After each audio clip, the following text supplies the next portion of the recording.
आज आमची पोरं साहेब प्रेमामध्ये आत्महत्या करतात। ही माती कुठली आहे? कणखर माती आहे। या मातीला आपण काय म्हणतो? राखड देशा, कणखर देशा, महाराष्ट्र देशा। हा देश कसला आहे? हा राखट आहे, हा कणखर आहे।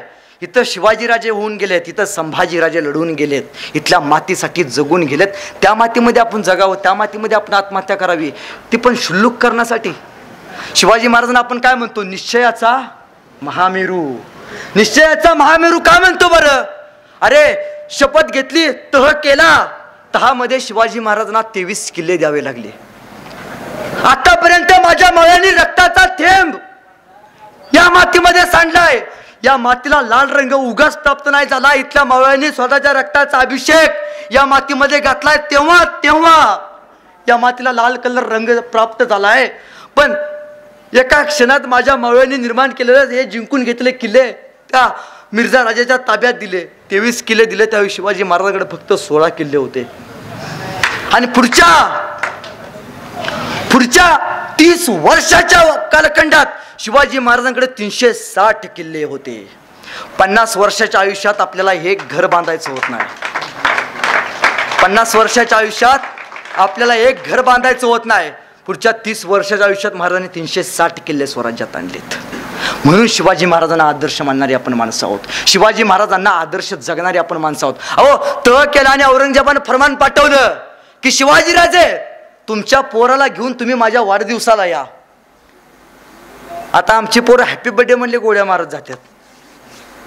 शिवाजी महाराज इथून आग्र्याला जायचं, लांबचा प्रदेश आहे, लहान पोरगा आहे, कसं न्यावं? एखादं म्हणलं म्हणजे आमच्यात आई सांगत असते की बाबा शाळेला जात असताना तू मधल्या बेंचवर बसत जा, म्हणजे पुढनं काय झालं मागणं काय झालं तू सुरक्षित राहशील। सहलीला जाताना मधल्या बेंचवरती मधल्या बाकावरती बसत जा, इष्टीत तुटली तरी तू सुरक्षित राहशील। म्हणजे बाकीची मिळते तर चालतील, माझं पोरगं जगलं पाहिजे। म्हणजे मी पुण्या मुंबईला जात असतो साहेब, आमच्या बायका कशा कौतुक करतात, माझा राहुल ना कुणाच्या आध्यात नाही, कुणाच्या मध्यात नाही, काय चाटायचं आहे काय त्याला? कुणाच्या आध्यात नाही, कुणाच्या मध्यात नाही।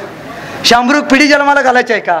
जिजाऊ अशा म्हटल्या असत्या तर आमचा शिवबा ना कुणाच्या आध्यात जात नाही, कुणाच्या मध्यात जात नाही। तो अफजल खान त्याच्याकडे वाकून सुद्धा बघत नाही। आज स्वराज्य उभा राहिलं असतं का?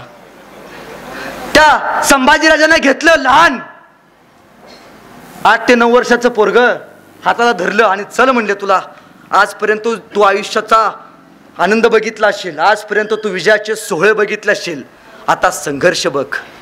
काय सांगितलं असलो महाराष्ट्रात आग्र्याला जाताना शिवाजी महाराजांनी संभाजी महाराजांना, जिल्हा मध्यवर्ती बँकेत माझं 2 लाख रुपये आहेत, का शहरात 4 गुंठे प्लॉट आहे, का पुण्याला गेल्यावरती 2 BHK घेऊन तुला टेन्शन घेऊ नको, जिजाऊन तू तिथं निवांत राहा। काय सांगितलं असेल शिवाजी महाराजांनी संभाजी महाराजांना? सांगितले अरे आतापर्यंत माझ्या वाटेला फक्त बाहेरचे शत्रू आले, शंभू बाळ इथून पुढे तुला घरातल्या शत्रूंबरोबर लढावं लागणार आहे।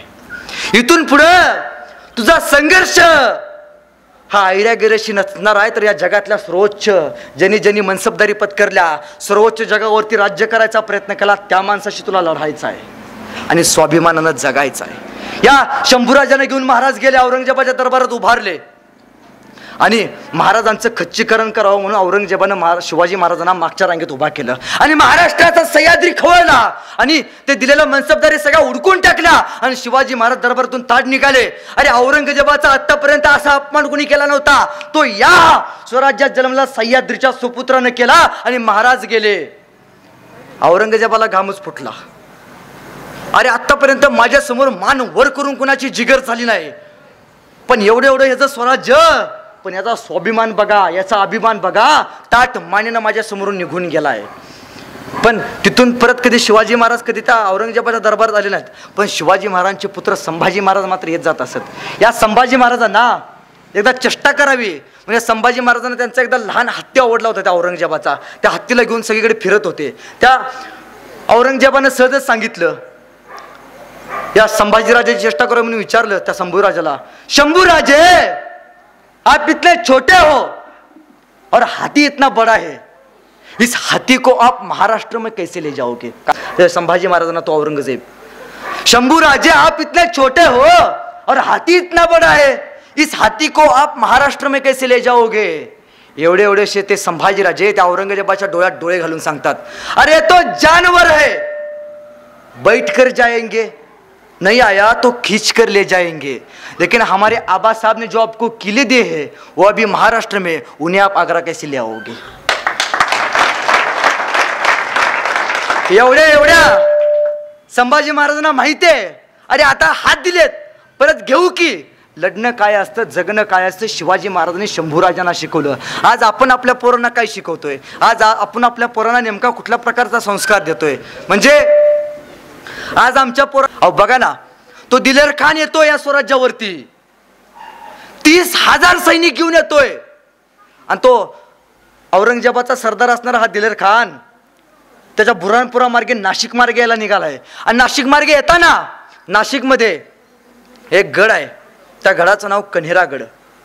आणि त्या कन्हेरागडाचं नेतृत्व करतो तो रामजी पांगिरा.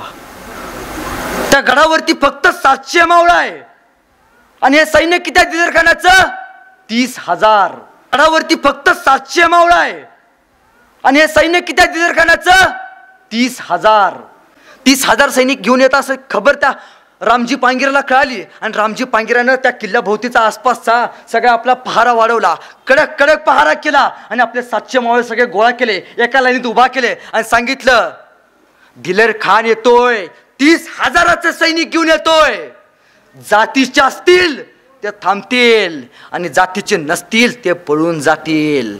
अरे जे लढतील त्याला सोन्याची कडी आणि जे पळून जातील त्याला चोळी बांगडी.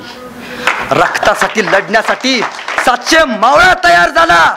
आणि रामजी पांगिरा उभा राहिला. रामजी पांगिराने अंगातली कपडे काढली, डोक्याचा मुंडळा काढला आणि म्हणला, चल ये, 30,000 सैनिक घेऊन येतोस ना, ये. त्या रामजी पांगिरा ओरडला, हर हर महादेव. 700 मावळ्यांनी जय जयकार केला आणि 700 मावळा लढायला तयार झाला. 30,000चा सैनिक घेऊन दिलेर खान आलाय. जवळ आला रामजी पांगिराचा जवळ आला आणि बिनघोर युद्ध चालू झालं. मुक्कम लढाई चालू झाली. रक्ताचा पाठ व्हायला 700 मावळ्यांनी 30,000 मावळ्यांना सोळकी पळकून सोडलं. दिलेर खानाचं 30,000 सैनिक पाठीला पाय लावून पळत सुटलं. 700 मावळ्यांनी 30,000 सैनिकांना या मातीमध्ये कायमचं रडवत सोडलं. आजपर्यंतच्या इतिहासात कधी वाचलंय की परातभर सैन्यानं? आजपर्यंत तुम्ही अनेक इतिहास वाचले असतील, जगात अनेक इतिहास आहेत. कधी वाचलंय की कणभर असणाऱ्या लोकांनी मनभर असणाऱ्या या सैन्याला फस्त केलंय? कधी वाचलंय? ते घडलं फक्त या महाराष्ट्राच्या मातीत. कारण या मातीत छत्रपती शिवाजी महाराज जन्माला आलेत. आणि या माणसानं इथली माणसं उभा केली, एकतर मातीसाठी लढा आणि लढता लढता मरा, हा विचार इथल्या लोकांमध्ये पेरण्याचं जर काम कोणी असेल तर छत्रपती शिवाजी महाराजांनी केले. अरे अनेक राजांनी जलदुर्ग बांधले, अनेक राजांनी नरदुर्ग बांधले, अनेक राजांनी भूदुर्ग तयार केले, पण या राजानं जगणारी, मरणारी आणि मारणारी माणसं या मातीमध्ये उभा केलेत. हे सगळ्यात मोठं या राजाचं वैशिष्ट्य आहे. या शिवाजी महाराजांच्या एका सरदाराला सहज विचारलं एका माणसानं की तुमच्या राजाचं स्वप्न काय आहे, तुमच्या राजाचं महत्वाकांक्षा काय आहे? शिवाजी महाराजांचा अधिकारी सांगतोय, माझ्या राजाचं स्वप्न, माझ्या राजाचं महत्वाकांक्षा सिंधू नदीपासून ते बंगालच्या उपसागरापर्यंत, अहद काश्मीर पासून तहद कन्याकुमारी पर्यंत आणि अहद तंजावर पासून तहद पेशावर पर्यंत स्वराज्य उभा करणं आणि या साऱ्या साम्राज्यावरती भगवा मानानं दौलत फडकावत ठेवणं, हे माझ्या राजाचं स्वप्न आहे. काय सांगतोय तो सरदार? माझ्या राजाचं स्वप्न काय आहे तर पंजाब पासून सिंधू पर्यंत अखंड महाराष्ट्रावरती, अखंड देशावरती माझ्या राजाचा भगवा फडकवत ठेवणं. अरे हा भगवा कुणाचा आहे? हा भगवा प्रभू श्री रामांचा आहे. हा भगवा कुणाचा आहे? हा भगवा वारकऱ्यांचा आहे. हा भगवा कुणाचा आहे? हा भगवा त्या वारीला जाणाऱ्या आमच्या या वारकऱ्यांचा आहे. हा भगवा मातीसाठी मरणाऱ्या आमच्या धारकऱ्यांचा आहे. हा भगवा निष्ठेचा आहे. हा भगवा त्यागाचा आहे. हा भगवा बलिदानाचा आहे. हा भगवा तुमच्या माझ्या अंगामध्ये भिनला पाहिजे, नसला पाहिजे, फिरफिरला पाहिजे.